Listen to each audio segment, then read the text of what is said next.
So last week, my third grade class, we've been studying the rock cycle for science, and we've been talking about igneous rock, metamorphic rock, and sedimentary rock, and talking about the land formations around our area, around Grand Junction and the Grand Valley. And we talked about how the Grand Mesa was formed by a shield volcano. Um, and so then we took them outside to draw the Grand Mesa. And it was interesting because several of the students, this is what they drew, something that looks like that.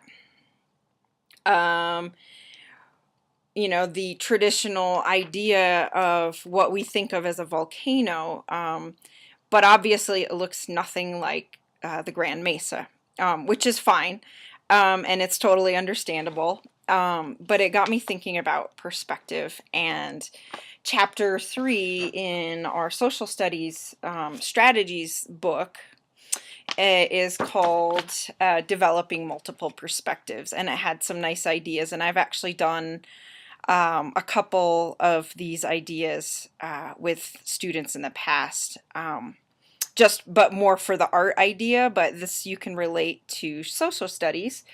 So I'm just going to read the introduction. Social studies is the study of human beings throughout time and around the world. It is the study of what they believe, how they feel, and what they do. As adults, it is obvious that people believe, feel, and do things differently. It is not so obvious for our elementary and middle school students. Their worlds are often defined by what they see and how they see it.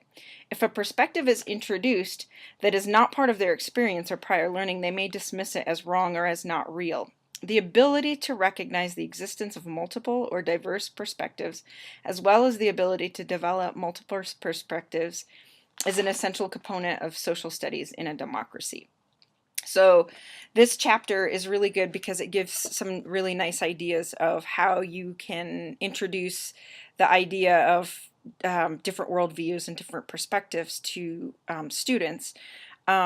Some of them being more concrete. Obviously with older kids, you could start with something that's concrete and then move more into like, let's talk about the Civil War, what was going on. Let's talk about it from the perspective of the South, the Confederates, and the North, and the slaves, and the slave owners, and you would get all these different perspectives and ideas. You could also do this with multiple things, Native Americans and the pioneers, and those two perspectives. Anyway, it goes on. So for younger students, you could do this with like a mapping exercise where you look at a map, perhaps before you go somewhere, before you go on a experiential learning field trip. You could look at a map and then see what it's like when you're really there, or just looking at a map or like something like Google Earth where you can look down and then you can actually go down to street level and look at the street. So those are some good ideas.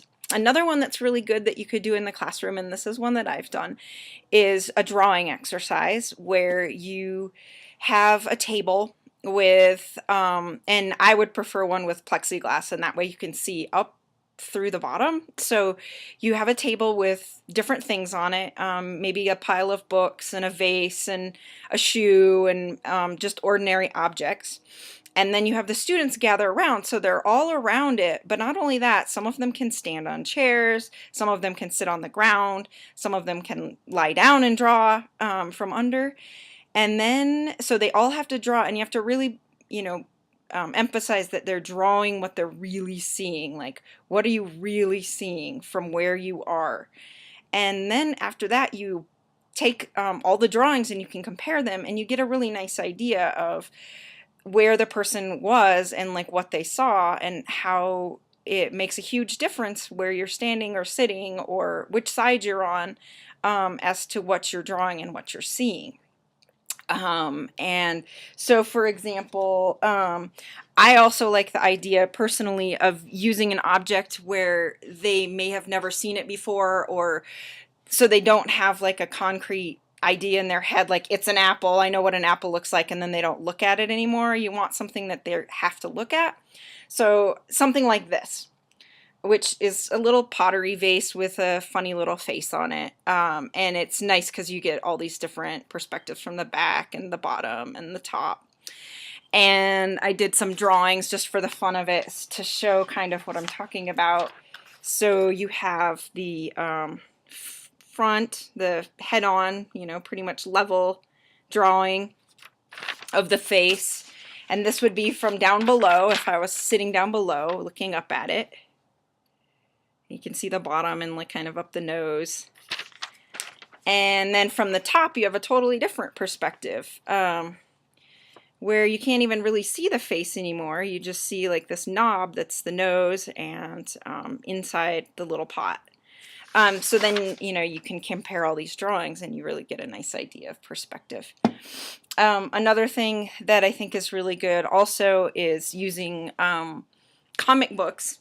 I have this cool comic book called How Toons, and it's got sort of like science projects and stuff you can do in it. But graphic novels and comic books are kind of famous for drawing things from different perspective to make them more dynamic. So for example, you could show these to your kids or have the kids explore these different perspectives. So for example, on this page, you have pretty much like a head-on perspective of these kids making a rope swing in the tree. That would be just like a normal perspective.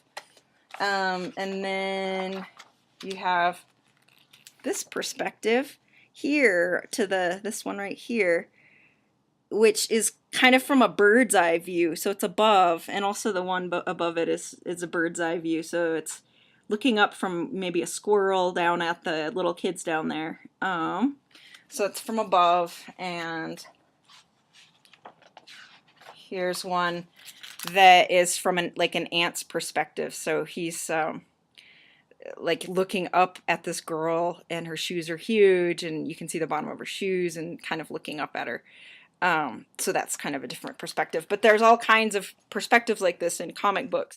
I almost forgot to mention that there is a really nice literature connection to this idea of different perspectives and worldviews.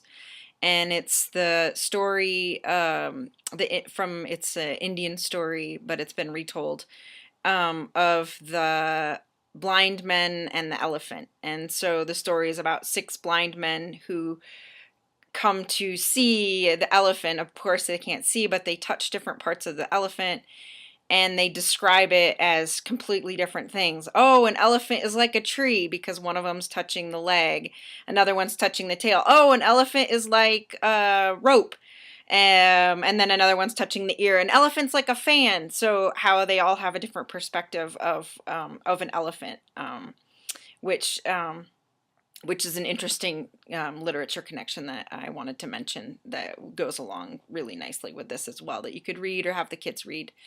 And that's it. So thank you for watching.